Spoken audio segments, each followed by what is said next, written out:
Zambia Blog Talk Radio.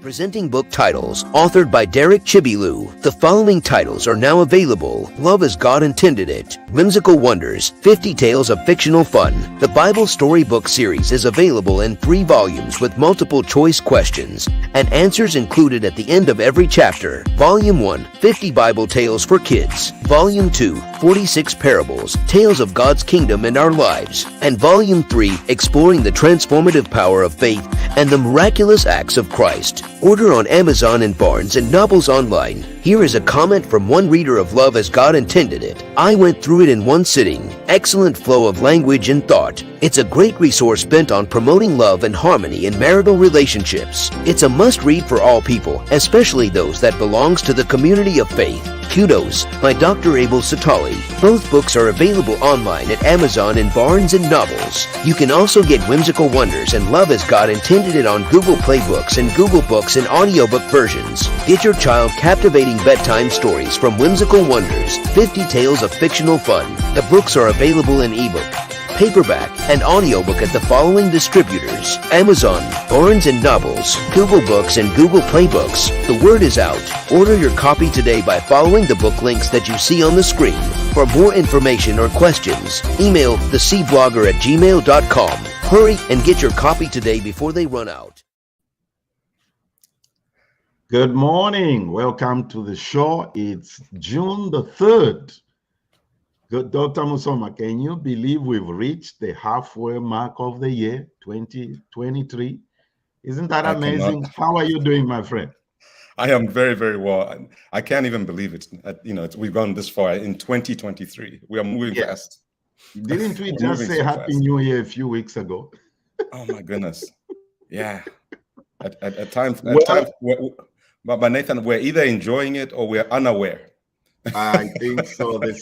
I think the latter part is more of a reality than the first part. Wow. Well, my friend, we started on this journey of dealing with the month that ended May, Mental Health Awareness Month. And I mean, Dr. Chirwa just did a phenomenal job. She came on as a surprise guest and ended up coming twice. Yes. And last week you did the same trick on me. You brought in a surprise guest, and now it has turned out into a show. Good morning, Henry. I want you to take it up and run with this. What's happening today? I cannot wait for this discussion. I can't wait. I am so excited to have in the studio today by Nathan, my brother from another mother. Carlos, this man is my brother truly from another mother. And I love him to death. Just love him, love him, love him. You know, one of those people that you just, some people say a salt of the earth human being. This is who this man is.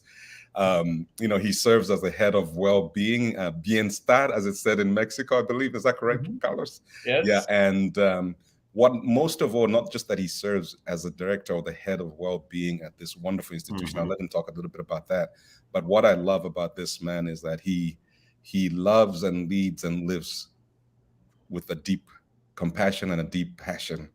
He walks the talk, and just a solid human being. And so I'm excited to share him with our Zambian community. I'm excited to share him with you, Nathan. He's definitely a man of the people. But before we start, Carlos, let's talk about where our bromance started. You and I, where did this all start?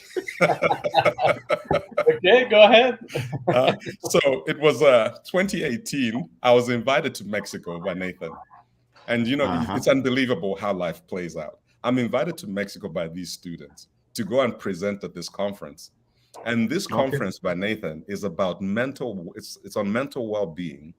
And they in Mexico did not know that I had a personal encounter with mental health.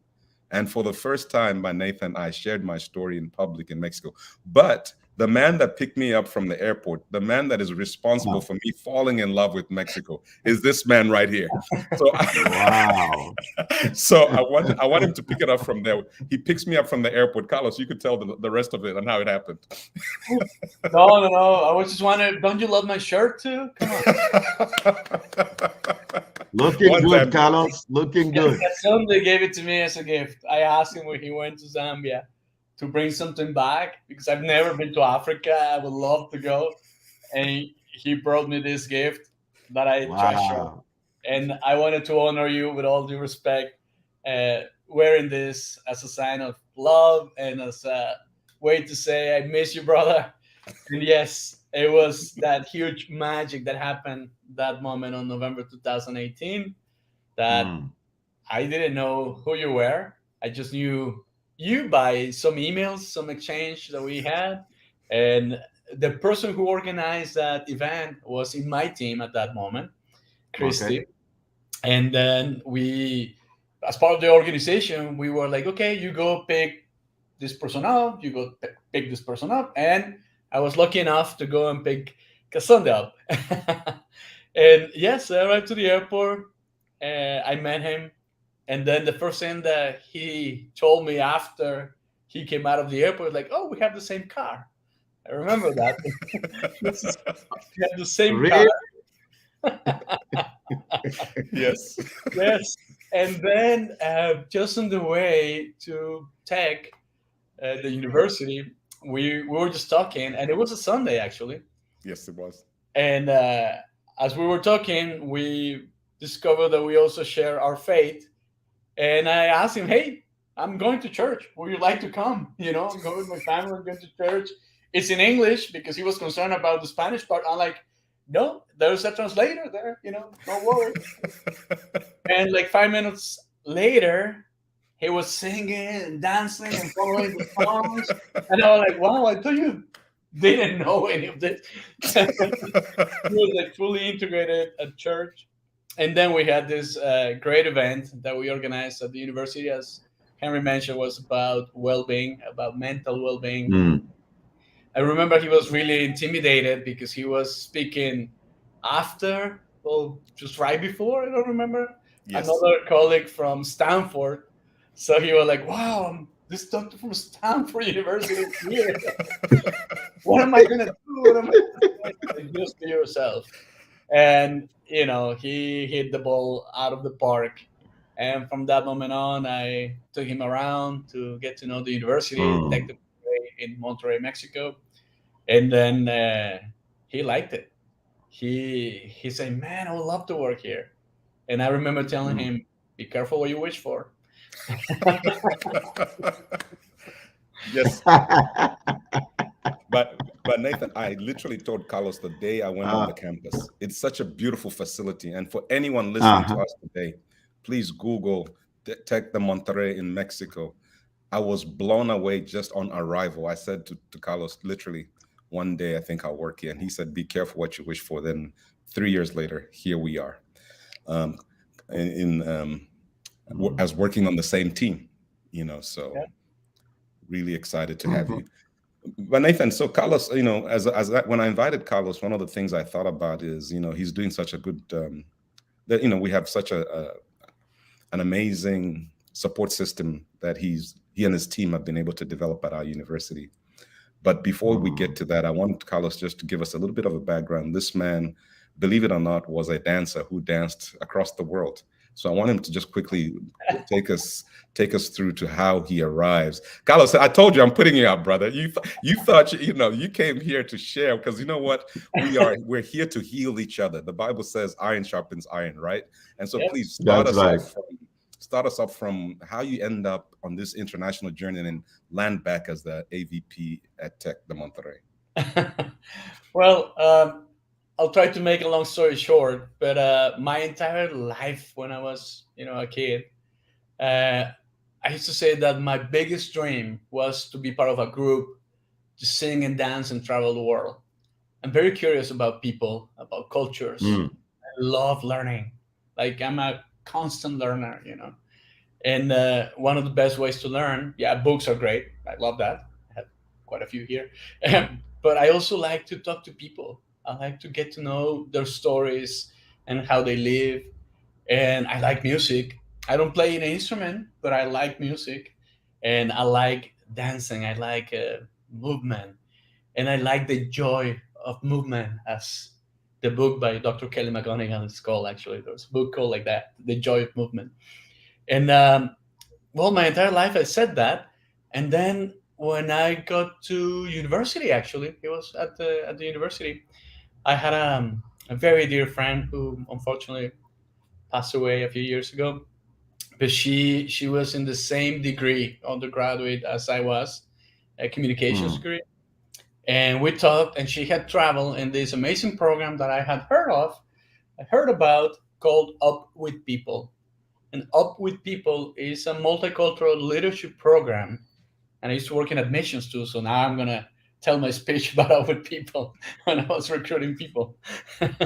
But this multicultural leadership program started in the '60s, and Wow. it's still going on, still alive. And it really, my life is like before and after this experience of Up with People. Up with People, this multicultural leadership program has three main components to the program. One is international traveling, the other one is Mm. performing art, and the third one is community service. So I applied to the program. I got accepted. I didn't have the money to travel because it was in US dollars and I was here in Mexico, and I don't come from a rich family. I always had what we needed, but never a rich family. But I got a scholarship as a male dancer from Mexico. They needed diversity and dancers, and I was dancing since I was in kindergarten. So I got a scholarship, and with my father's support, I got to travel in the program. And the program was a year long. So for a year, I was part of a cast, one of five international casts that we had at that moment back in Mm. 1997. And in my first cast, we were 170 people from 24 different countries, and we toured different countries, different parts of the world, mainly North America and Europe. And it was amazing. It was an amazing experience because we stayed in host families. So the host families were better than books, because you could hear, you could feel, you could experience and learn through their experience.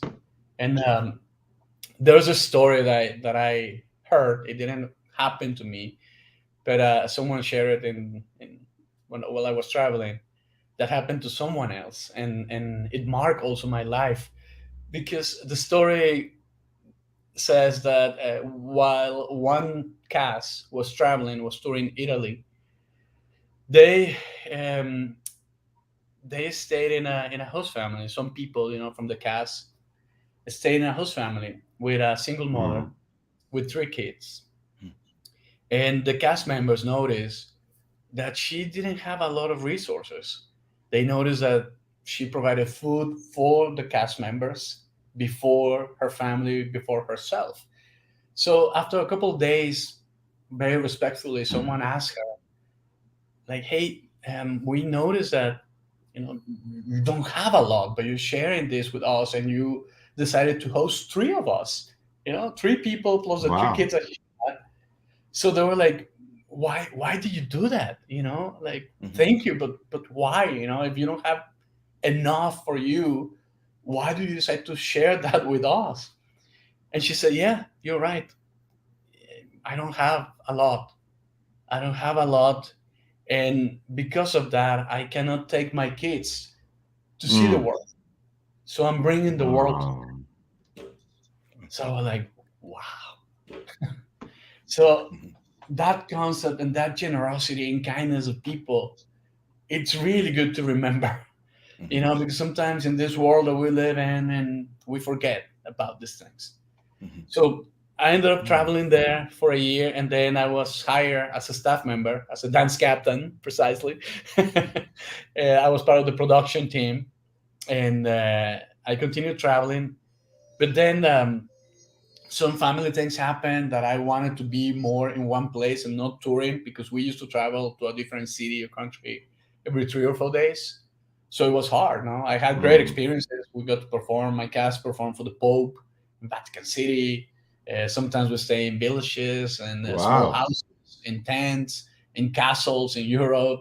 Uh, so we had all sorts of accommodations, like fire stations and all sorts.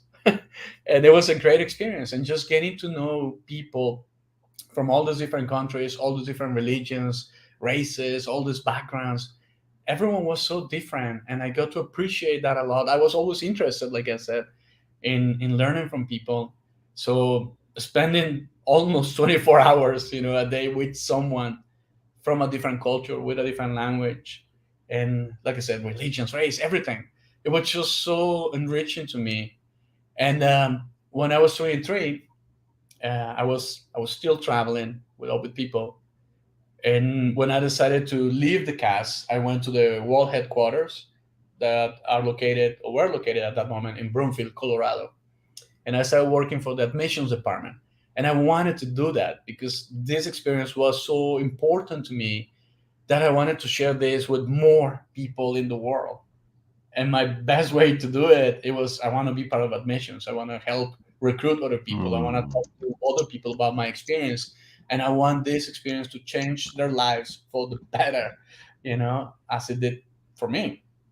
So I started working there in admissions. And yeah, I like I said, dance and perform since I was a kid. But this was a great experience that really marked my life. And then I moved back to Mexico. I went to another company after some time. I moved to the first online international university. It was called Jones International University. It was the first online fully accredited university in the US. And then I came back to Mexico, started working for another company, Mm. and I've worked in different companies. In Whirlpool Corporation, which is a worldwide leader in home appliances, for NIMAC, which is a Mexican company that is a worldwide leader in engine heads, manufacturing engine heads and engine blocks for cars around the world. And I worked for the American Chamber of Commerce. Then I wanted to move to Canada because Canada provided this environment of multiculturality, people from all over the world, and it was a very respectful country. And I had traveled to Canada also before joining up with people, and I went back on tour. So I went to Canada at some point in my life. I applied to become a permanent resident, and I got accepted. So I moved to Quebec. I learned French before that, and it's a very different French from France, by the way, which I learned here in the French Alliance. But it was an amazing experience too, and I loved that. When we had a gathering with friends, if we were 14 people, well, we were 14 people that represented 25 different countries because we had different multiple nationalities. Together, we spoke 30 languages, and we Mm. spoke about religion, about politics, about Wow. and it was so enriching. So, yeah, Canada became my second country. I became a citizen of Canada, and I enjoy there. I started working at the University of British Columbia, UBC, in Vancouver, which is one of the best universities around the world. So it was such a privilege. And there also was United Nations. We had people from 150 different countries there on the same campus, a large campus with 40,000 students at that moment. And I was working there as an international student advisor and Wow. regulated Canadian immigration consultant. And then I got married, and my kid was born. Uh, that part of how I got married and everything, that's a whole different story for another time. Carlos, Carlos, you can't say my kid. It's our kids. Those Your are my kids, children, okay? As right? well. Okay, keep going. They love you too, and they miss you. Don't be surprised if they run in here and say, "Casandra." Now, wait, Carlos, wait. You guys, we need to do another show where you're going to tell your whole story. Let me ask you this. You both work for the same institution, for the same educational organization, for the same, which is called TAKE. So what is your role at Tech, and tell the people watching what Tech is. Because I struggled too with this Tech thing. I kept asking Dr. Musoma, what is Tech? Yes, yes, yes. Well, yeah. After my kid was born and I was working at UBC, I took a parental leave because in Canada we had that benefit. And while I was on parental leave, I saw a position that was announced at Tech de Monterrey, which is where I study. I'm an alumni from Tech. I studied there, my undergrad and my graduate masters. Yeah, and then I saw this position that I was really interested and really interesting. You know, the position was about leadership, which is something that I had done like my entire life, and was related to well-being and to employment for students, which in Canada I used to work as also as an employment counselor. So I've done a lot of different things. So I saw this position, but I didn't apply because at that moment I was enjoying my parental leave. In Canada, we could take a license, so I took a year off to be with my kid, with Victoria, who's the one who says "phony Cassandra" all the time, and I came to Mexico. But then while I was traveling with my family here, my dad passed away in San Antonio, Texas. While I was visiting, we were visiting my sister, and it was really interesting what happened because my dad, one of his hopes, you know, his dreams was for me to come back to Mexico because I had been away for years. So he wanted me to come back. And when he passed away, like literally 24 hours after, I got this message on my LinkedIn from recruiters from Tech about the position that I had seen months before. And I thought it was long gone, you know, because it had been months. And no, so they were still recruiting for this position. They told me they were interested in my profile and if I wanted to apply. And I explained the situation. I said, yes, I'm interested because I was, you know, my parents were married for 53 years, more than 53 years. So my mom was devastated when my dad passed away. My brother and my sister were really hurt. And I said, you know what? I'm in a great city, living in beautiful Vancouver, Canada, working for one of the best universities in the world. I'm doing really well. But if my family, the people I care about, are suffering and I can do something to alleviate that suffering, well, this was a good opportunity. If I could come back for this position. And again, long story short, I asked them to wait for me because I explained, you know, I'm arranging my dad's funeral. I will go to Monterrey. They thought I was in Canada at that moment, and I wasn't. And they waited for me. And at the end of July, I believe it was 2017, I got offered the position. I analyzed the offer with my wife, and we decided to move back to Monterrey, which I was born here, and my mom and my dad, you know, before this happened, were still living here, and one of my brothers too with his family. So we decided to move here as the structure of Tech. That's why it's complicated for you. It is complicated, no doubt.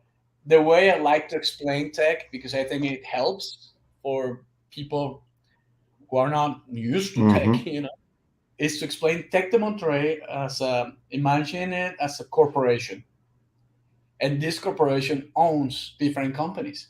Imagine that, or different organizations. In this case, Tech de Monterrey as an institutional education institution that has 7 secondary schools, 7 high schools, 34 of them, university campuses, and graduate programs, and also, you know, continuous studies and different things.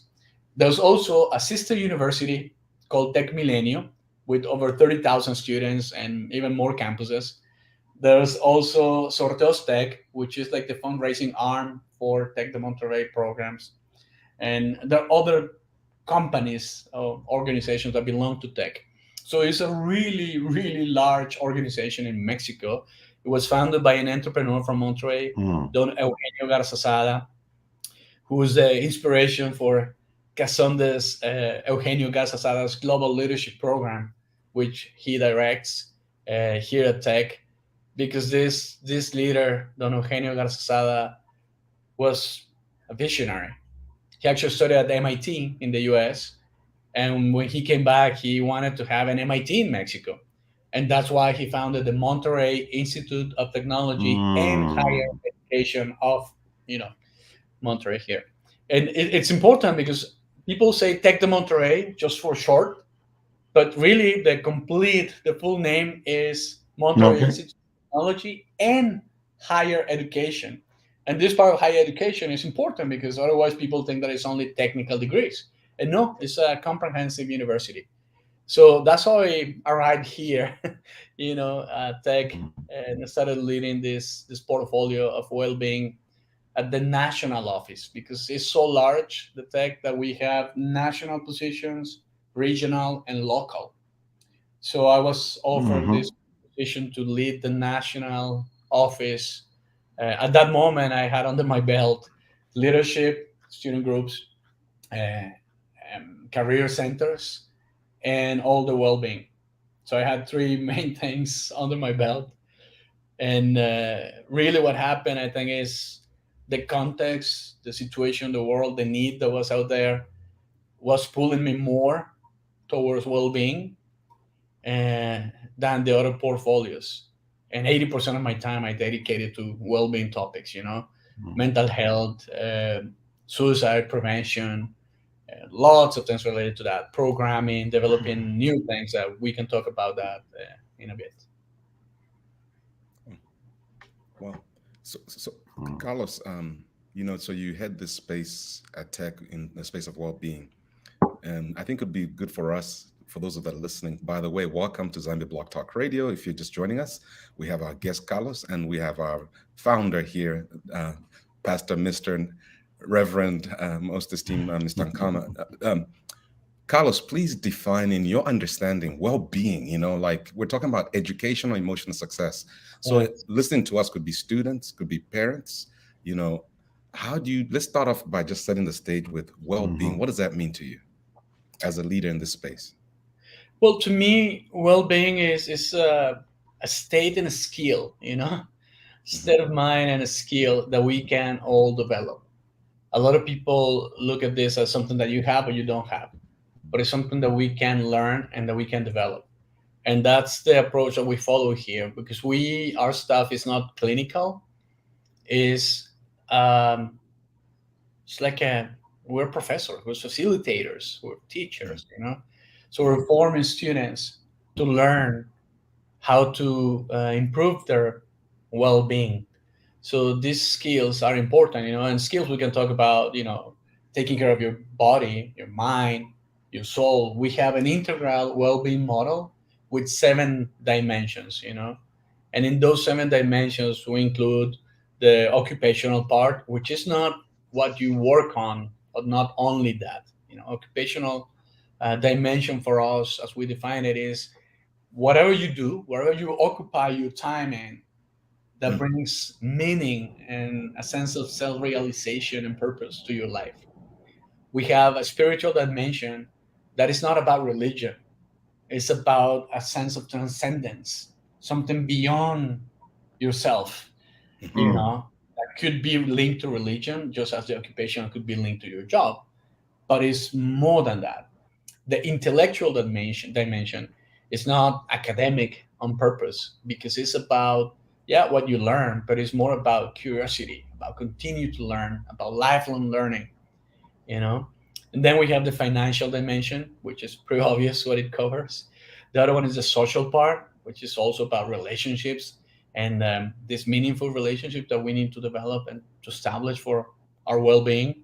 And this has been studied.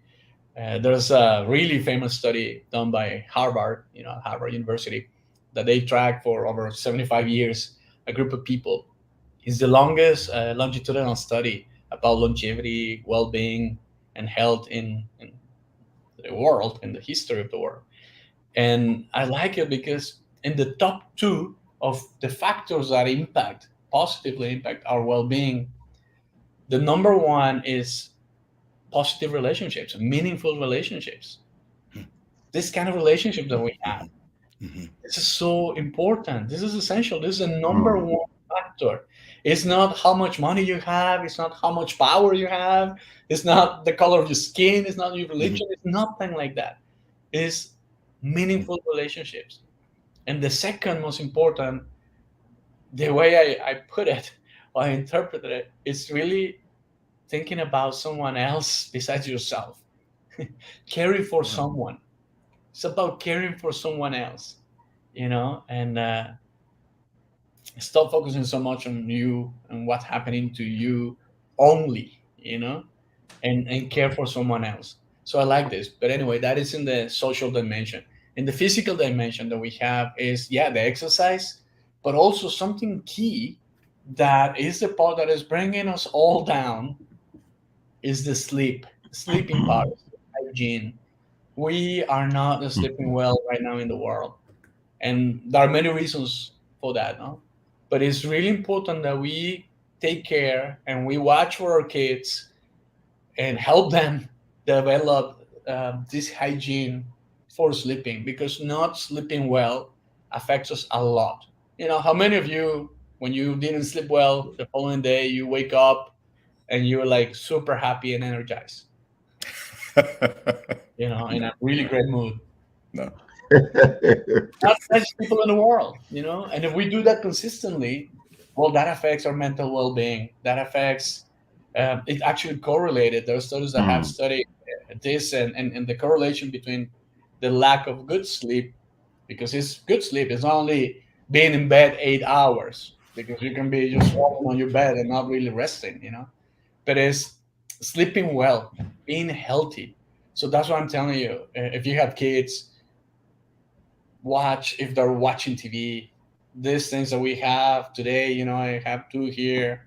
There's some tablets, we're connected. People are receiving this light until late hours at night, and that affects um, our cycle and our rhythm for sleeping well. So be careful, be mindful about that, because if that pattern stays and remains forever, it's not going to end well for us. Sometimes people say, well, I'll sleep when I die.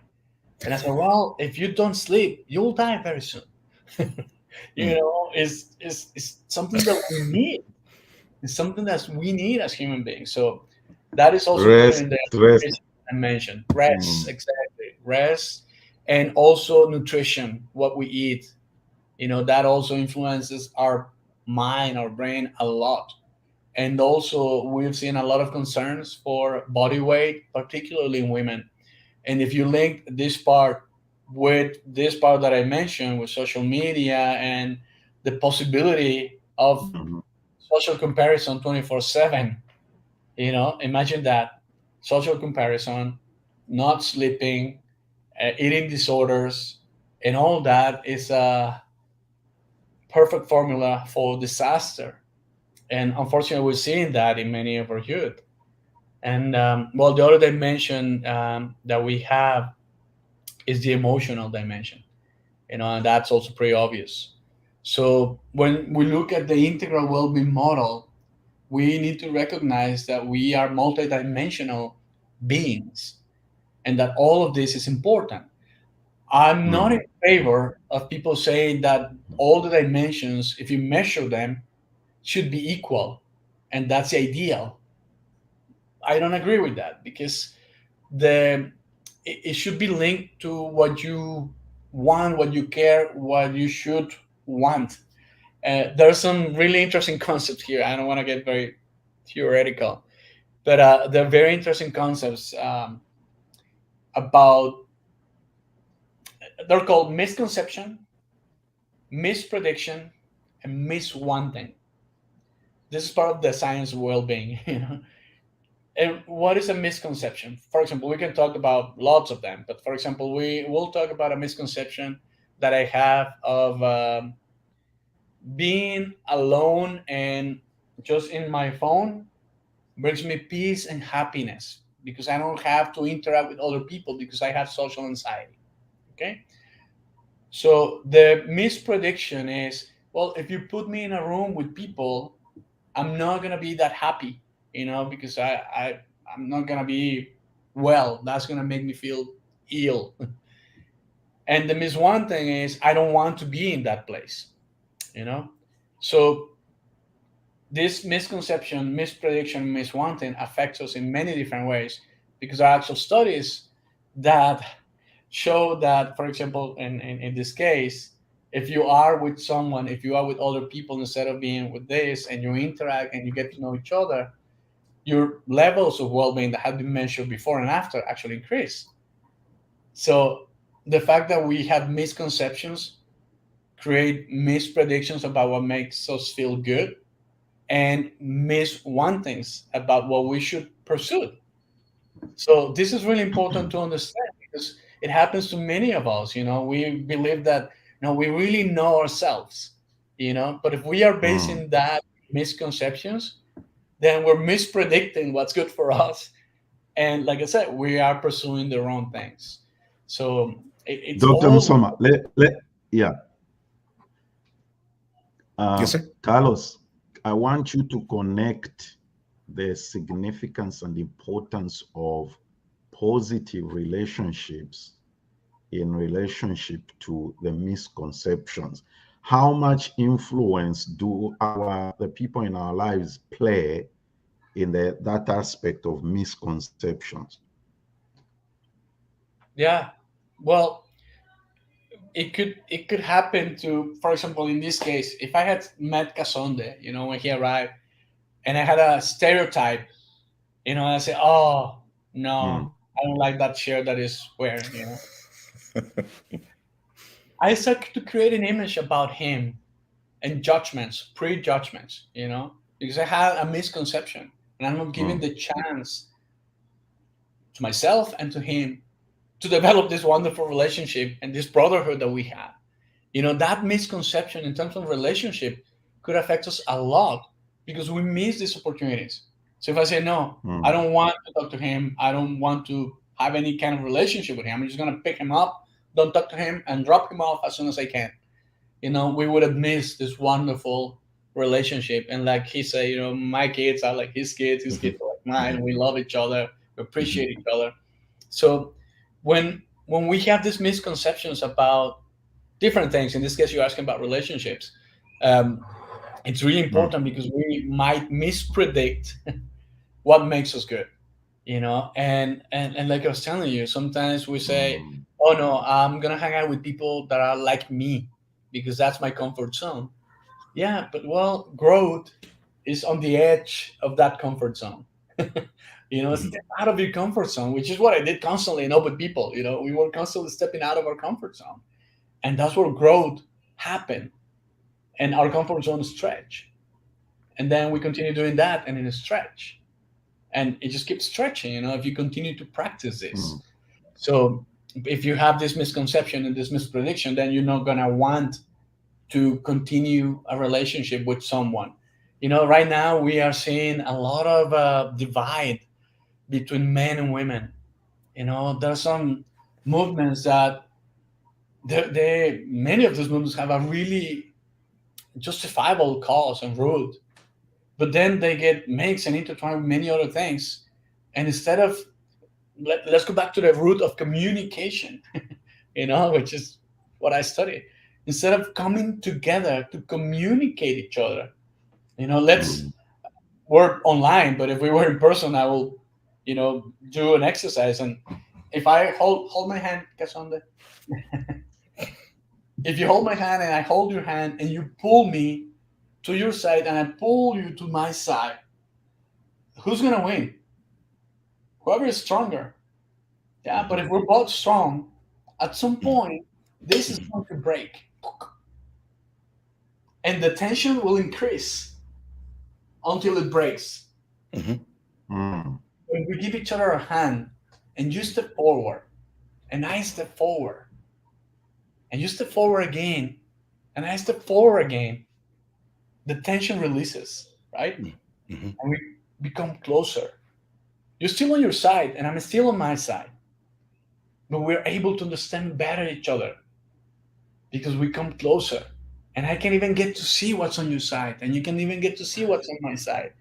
And we can learn from one another. We can communicate. Communication, by its Latin root, means it's communis, and it means to put something in common, to make something common. So maybe we're stepping now in a common zone, where Wow. possibilities are endless. You Wow. know, but if we Car- pull each other and we break this, we're missing out.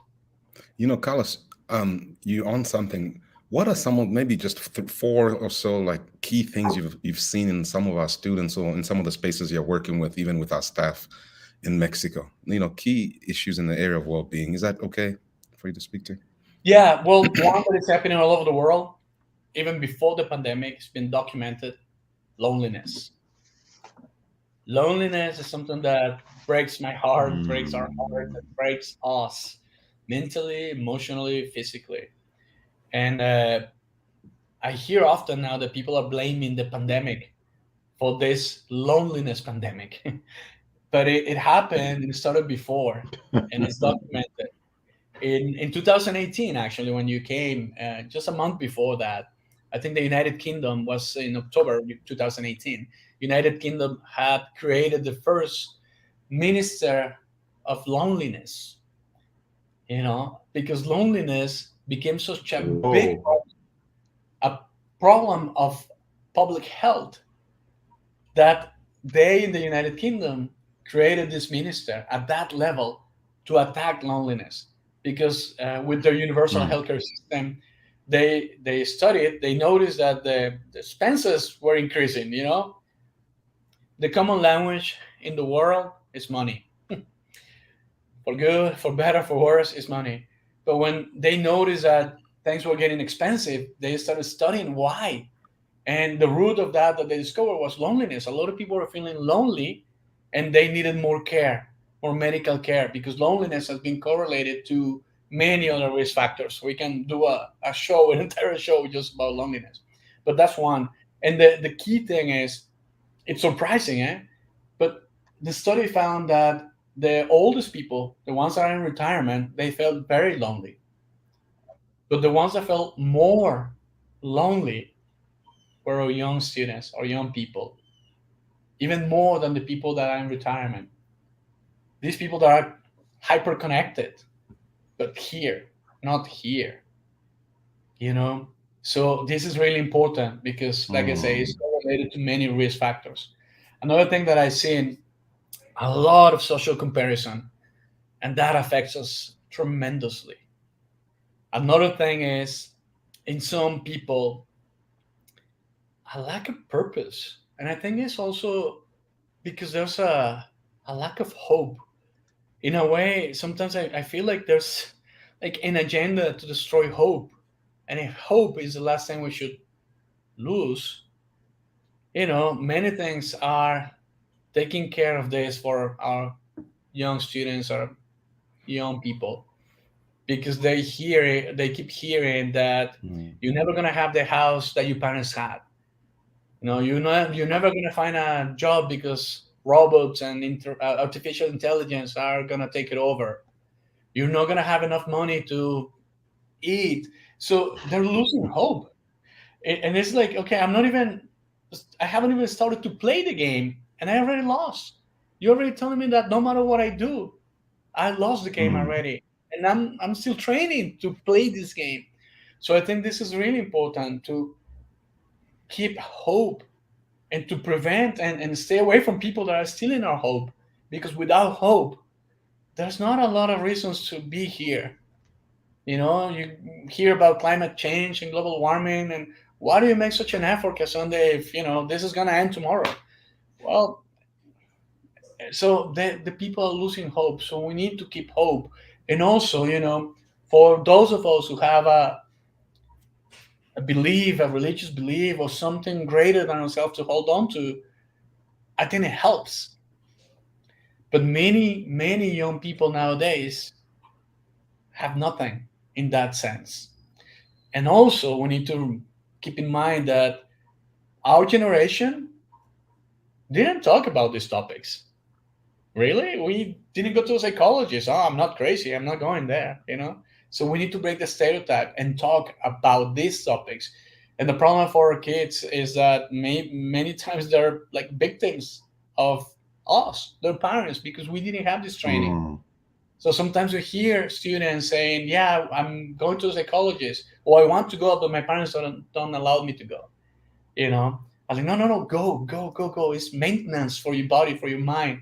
We take our cars to maintenance every 3,000 kilometers or 5,000 or whatever it is. and our body and minds when.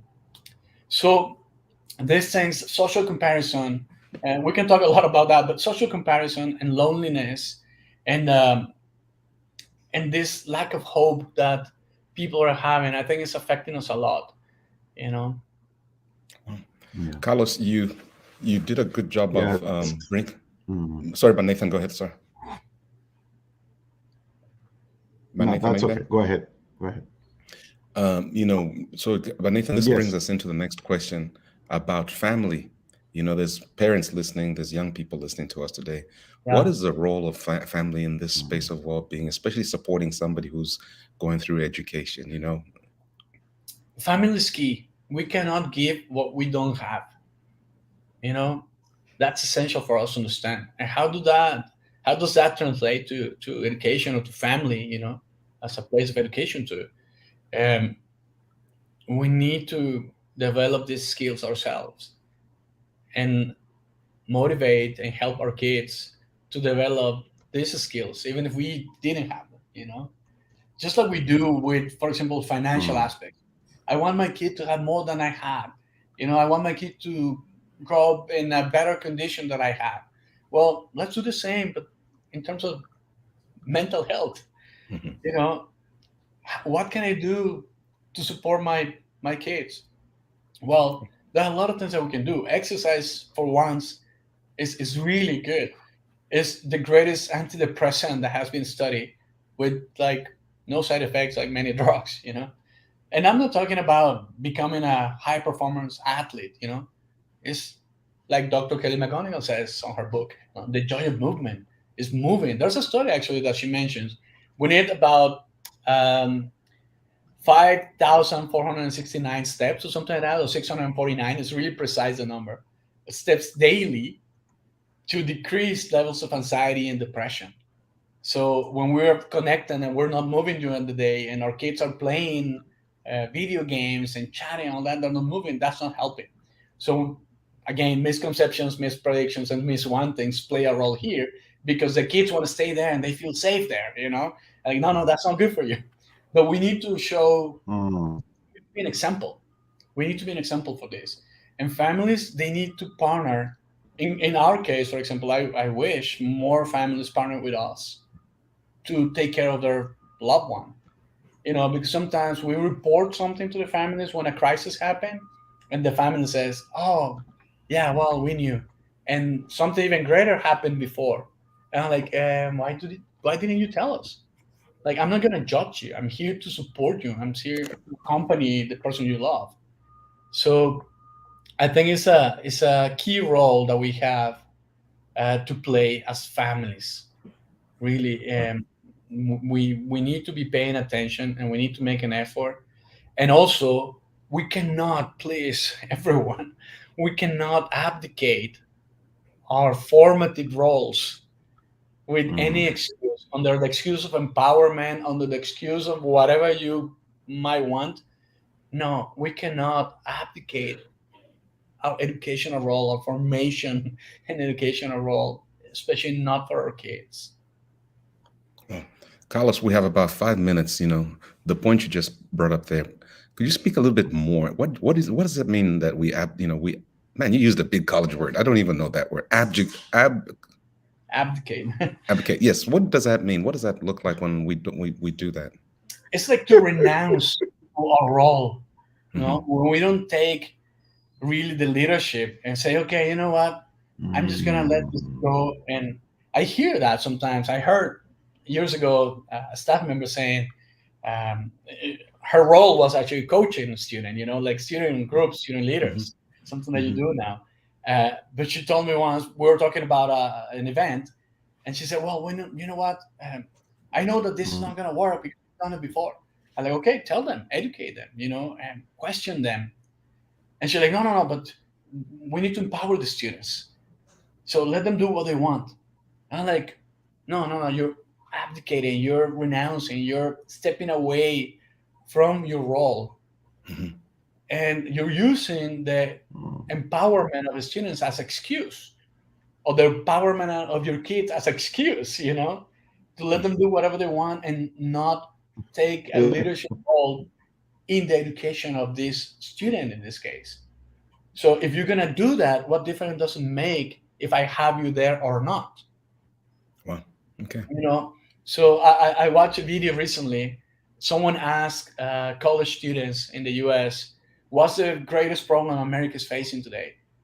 And the first one that answered in that video, she said, "Parents walking away from their kids.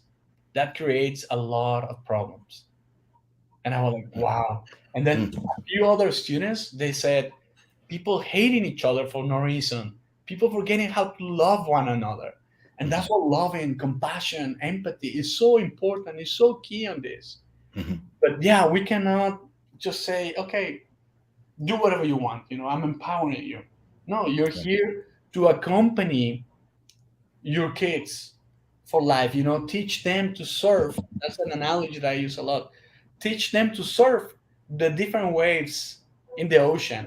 We will never stop the waves in the ocean, but we can teach them to surf. And as Dr. Tim Elmore says, parents nowadays are making a mistake because they're preparing the road for their kids instead of preparing their kids for the road. That's good, Carlos. That's really good. That's really, really good, Carlos. I've not heard that before. That's really good. But Nathan, we have 5 minutes. I mean, we could go forever. This is my brother, but anything that where we could touch on that you want to ask? Yeah, I know. Carlos, let's just say there are a lot of people watching here. Good morning from Priska, and all right, good morning from Sandra. My sister. Appreciate you all for tuning in, and yeah, that's your sister. Good morning from your niece. That's your niece, Naomi, right? My cousin. The entire Musoma family is here. Oh, your cousin. Oh, I thought you said yes. She was. Yeah, morning. Good afternoon from Kasulova in Zambia. Hi, Mr. K, and greetings from our special guest, Dr. Chiro here. She's watching from Kitwe, and everybody else who has joined us. Good morning, Miss Brenda in Dallas, Texas, and also Mwansa says, indeed, growth can only happen outside our comfort zone. Everybody stay tuned as we conclude this. Mwansa is coming up with Speak Your Truth. That's a show coming up. So, Henry, Dr. Musoma, you want us to wrap this up?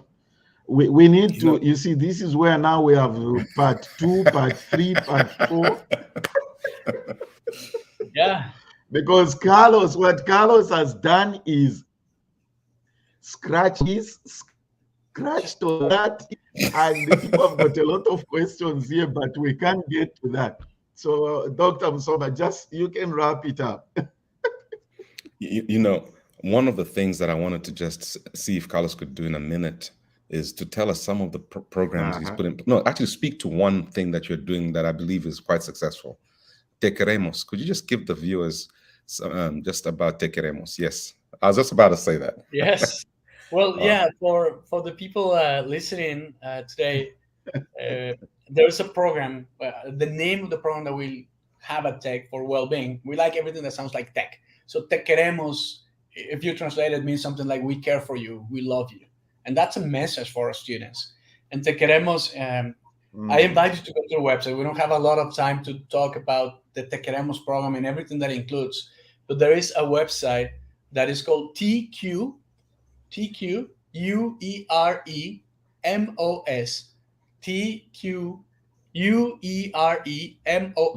Te Queremos, tech, and it's tech in Spanish, not in English. So it's TEC without the H, TEC.mx.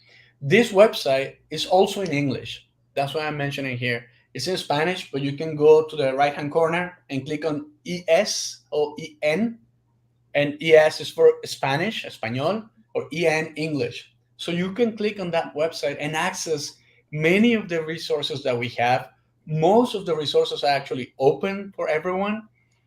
So feel free to navigate that website to learn about the programs that we have.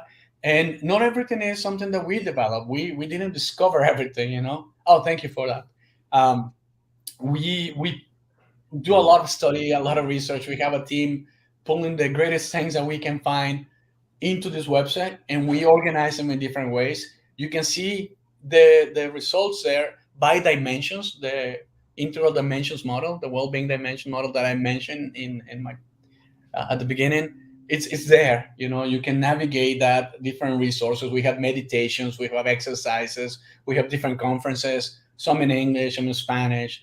So there are a lot of different resources there, TED Talks that are really interesting. So I recommend you to go to tequeremos.tech.mx and experience that and practice. There are a lot of resources there. Wow. Carlos, thank you so much for being here. By Nathan, also, thank you for having us be here with you. This is concluding the month of mental health month. It is important that we take care of ourselves. We can't give what we don't have. Carlos, in a simple word, I'd say we all need to truly learn how to really love ourselves and then be able to love others. Carlos, it's been a blessing to have you, brother. I love you. And Nathan, thanks for having us on the show today.